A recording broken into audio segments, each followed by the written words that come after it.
People I never talked to would message me on Facebook and be like, your life is so cool. And I believed them, but I didn't feel it. I'd go to a really, really cool job, like snowmobile guide in Yellowstone. That's so cool. I did not feel like my life was cool. I felt lonely, and I felt like I was just constantly looking for the next thing. So then I went to go be a dog musher in Wyoming. And again, that was something that people was unexpected, and it was cool. And again, I was lonely, and I couldn't figure out why I kept feeling this way until I was in Alaska, and I was like, I'm lonely because I keep moving to new places in the expectation that this is going to be really cool, not because I want to be there or because I think it's good for my life. I'm doing it for other people. And when I made that realization, that was when everything started falling into place. Not everything worked out, but everything fell into place. So this is outside of our office. There's some more dogs. More dogs. And we also have a giant sign here.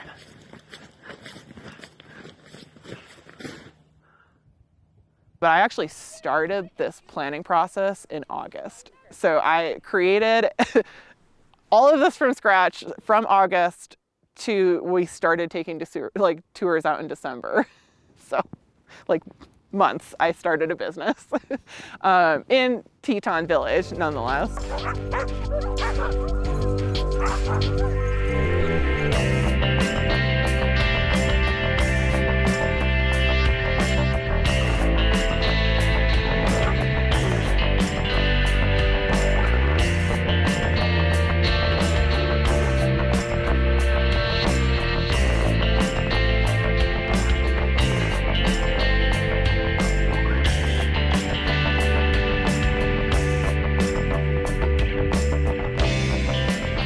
There's something different about the Tetons, and even people that just visit it, they'll tell you the same thing. It's not like any other mountain range. And it took me a while to get here. I think so many people think that you get lucky or that everything just worked out. And I had so many moments before this worked out that I fell so hard on my face. I put all my eggs in one basket and it didn't work out, and I didn't have a place to land, and it wasn't graceful. I was living in a really remote scenario because we had this apocalypse snow year, and my landlord just stopped plowing our driveway, which was a mile long. So I had to walk in and out to get to my car, and I got really bad cabin fever. And then I thought, what would be really great for that is if I go to an even more remote place. Apparently I really like testing myself. Even though I thought I was going to be living in Skagway, I actually was living in a town called Dyea, which is a town that used to be a town, which is now a little conglomeration of cabins for employees at Alaska X, and what we refer to as wall tent, which was the canvas tent that I ended up living in. So it definitely was really, really remote. In probably the lowest point of my time in Alaska, I just felt really alone, and I had to look at who I was and kind of learning to be okay with myself. That's what I ended up learning when I was in Alaska. And that's when I was I wasn't okay with a lot of what was happening, but there were still parts that I was really proud of. And part of what I was proud of was that I had the courage to go do these things that I wanted to do. Each place that I've lived, I have found a lot of things I don't like about the place, about myself, about what I'm doing. But if I hadn't had those experiences, I wouldn't know that I'm capable of a lot more than I ever thought I could do.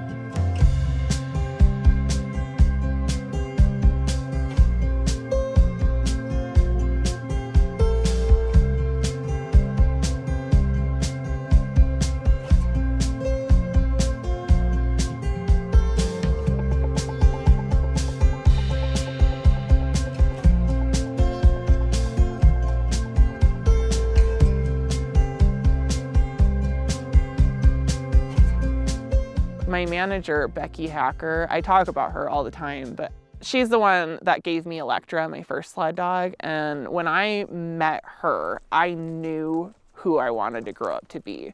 She had 30 dogs of her own. She was like working these seasonal jobs with them and like really crushing it. Like, I mean, I know she might not say that about herself, but I was just so impressed at the amount of fight she had in her.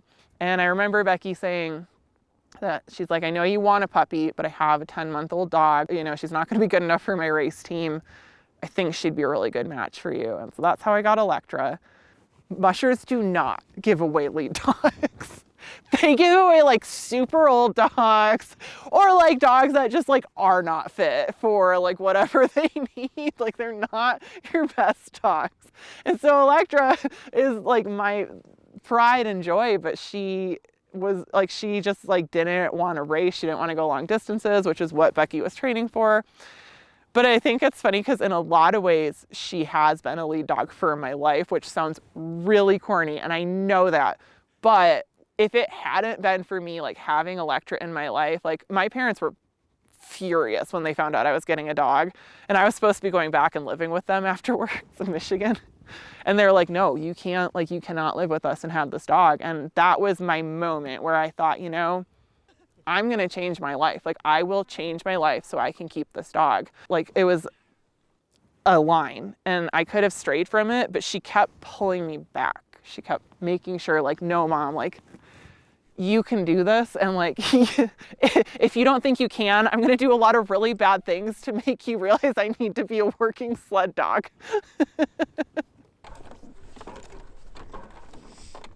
When I met Michael, he knew that I was a dog musher, but I don't know if he truly knew that I would be going this far into it. So the first sled dog that I personally met was Electra, Abby's first sled dog. And I kind of learned pretty quick that sled dogs are a little different, a little high energy and high strung. We tried to make Electra into a house dog, and that does not go well. I mean, she's bred for a specific thing, and we kind of tried to change her and put her in a spot that's just not natural. And after getting frustrated multiple times, we kind of realized that it's really not her, it's us. So we realized pretty quick that we'd have to do something. So through all of like the tears and her running away and destroying everything I own, she just proved to me that I could be a dog musher. I could own my own company. I could get more dogs and I could be successful at that. No one expected me to be an entrepreneur. Like, I did not expect that for myself. I don't have a degree in business. Like, how could I ever do that? But it turns out if anyone, literally anyone can do it. You just have to really be okay being uncomfortable. And you have to be okay risking everything and knowing it might not work out. They always tell you not to put all your eggs in one basket, but why not?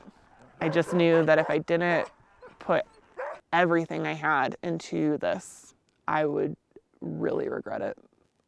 So we kind of pulled together all the money we could and signed deals as far as leasing land and leasing buildings, leasing everything that we needed, and then went out and bought 18 sled dogs at first, plus Electra, so 19.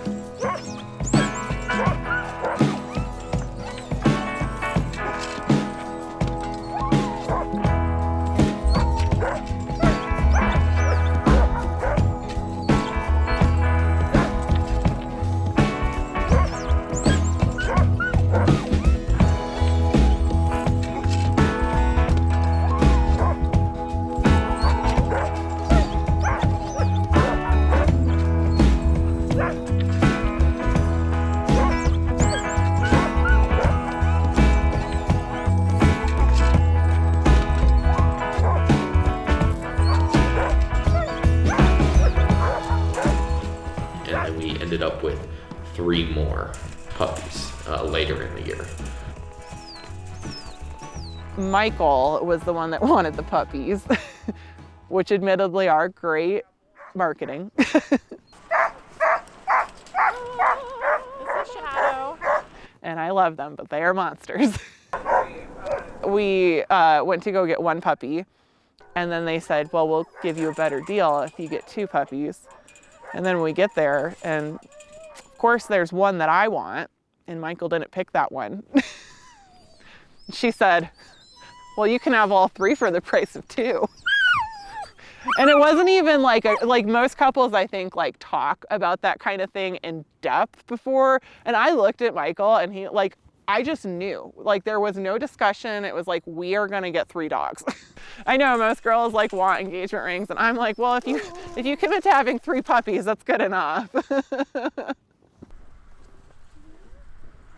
Since I've gotten him on the runners, he is hooked. Like, I never expected him to love dog mushing. I always wanted him to support it and be okay with it, that I do it. He loves it. I got hooked pretty quick. I mean, they're just unbelievable what they do and their skills and how fast they go now, as they've just done it every day, trained. And you've also learned a lot. You kind of know what they can do, what you can do, and it's kind of amazing the wavelength you can get on with the dogs once you really connect with them. And you can read each other.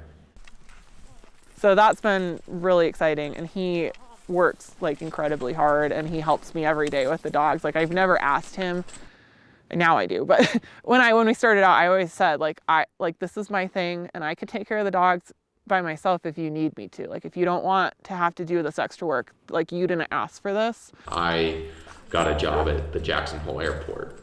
I start the days at 2 in the morning, and then I'm done by 12, hopefully. And then I head out to Teton Village and join Abby. And we're done by 5. We leave Teton Village, we have to go home and put all the dogs away, and then you have to feed them. So by the time you're done with that, it can be 6:30, 7 o'clock by the time you're all said and done with the chores.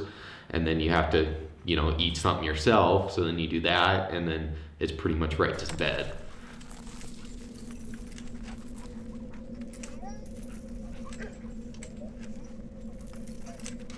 No question, he is always out there with me. It doesn't matter what the temperature of the weather, it doesn't matter if it's blizzarding, like, he is always out there, which to have that kind of like support in a partner is not something I ever thought I would get.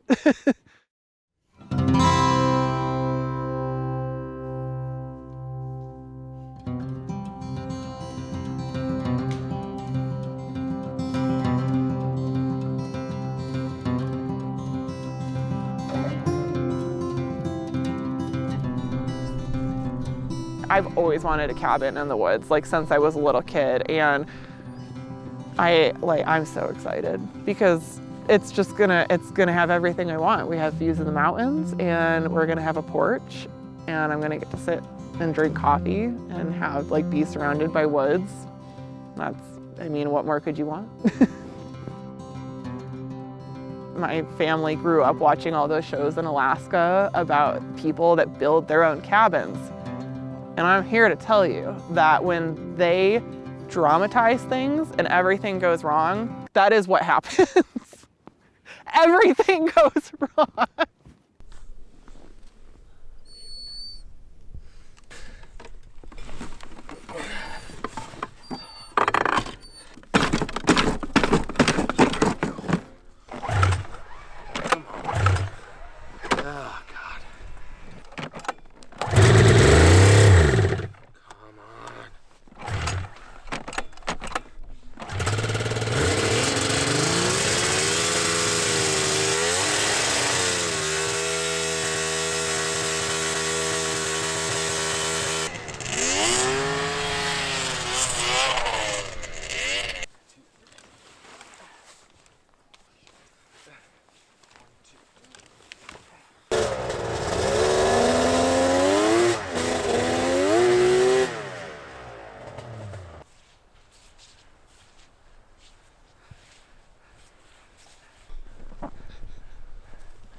Oh, yeah.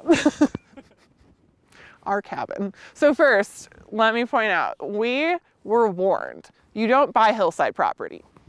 You don't do it. And what did we do? We bought hillside property. It makes everything 10 times harder than working on flat ground. So we snowmobiled out to the property to go see it, and I think it was March. We couldn't get there on snowmobiles because there was too much snow. So we had to crawl on our hands and knees. We should have known then, because I think it took us all day to get into here. This should have been, like, we should have thought about like this moment and been like, this is probably what the rest of the experience is going to be like. We don't have a road. So all of the materials that we've been using, we've had to essentially like load into a truck to get to one step of the hill, and then we have to move it all to another vehicle, usually my Jeep, to get it the rest of the way up the hill, and then unload it at the actual job site. So it's just like constantly moving things. Like the whole summer we were actually living in a camper, and we have to truck all our water in. We had a generator, so that was nice, but I am unable to start our generator because I am not strong enough. So when it was just me out there, there was no electricity. My family came to visit. My parents who are in their 60s, and our cement mixer didn't work. So I'm having my parents in their 60s hand mix cement or concrete for our house. Lugging 80-pound bags of concrete is not fun. It's really hard. It's really, really hard, and it makes you question your sanity like daily.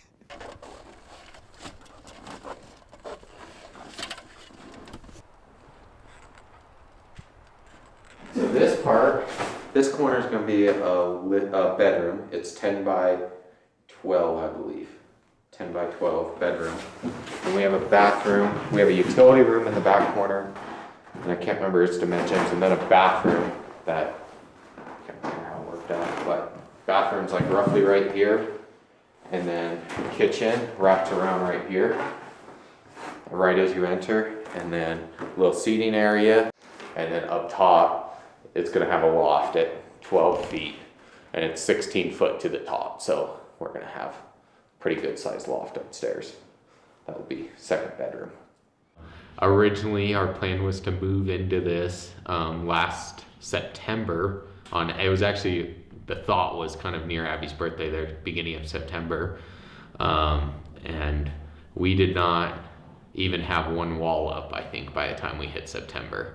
Yeah, so it's been a really intense process. We ended up hiring a contractor. That was the best decision we've ever made. He did really great work. It definitely went significantly over budget, but it was absolutely worth it. We have 4 walls and a roof now after all of that.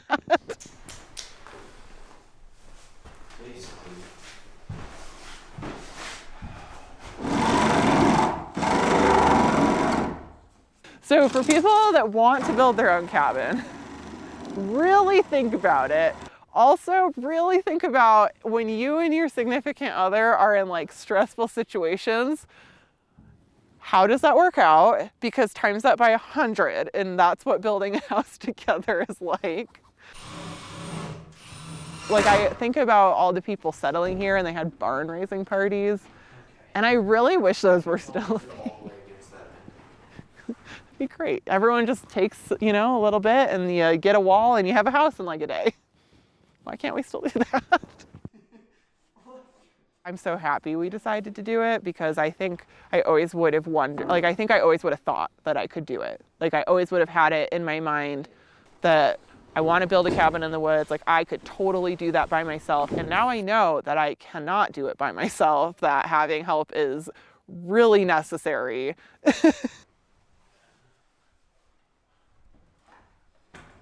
Building a cabin was honestly, the terrifying part to me wasn't building it or being without water or electricity. It was the fact that I was settling onto a piece of property. I felt really weird for like always having this feeling like I didn't want to be tied down like that. I love chaos. Like the minute that I signed up for this was the path that I chose, which I'm so happy with. Like I have no regrets, but as someone who likes to try new things, it's like, I have too many dogs to do anything with my life other than this again.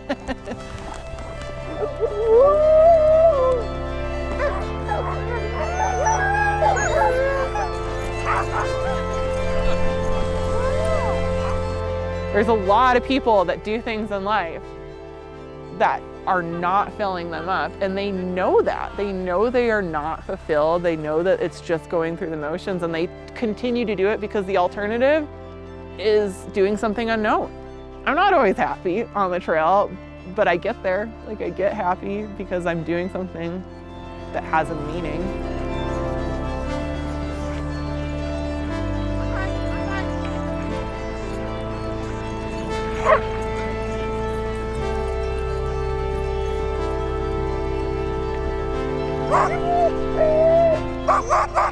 I think you have to really test yourself. You have to put yourself in uncomfortable situations to know who you truly are as a person. And there's nothing wrong with living a life that you're content with, like just content. But I think if you want to do something great, you have to be uncomfortable. You have to risk that. And I'm so happy that I have.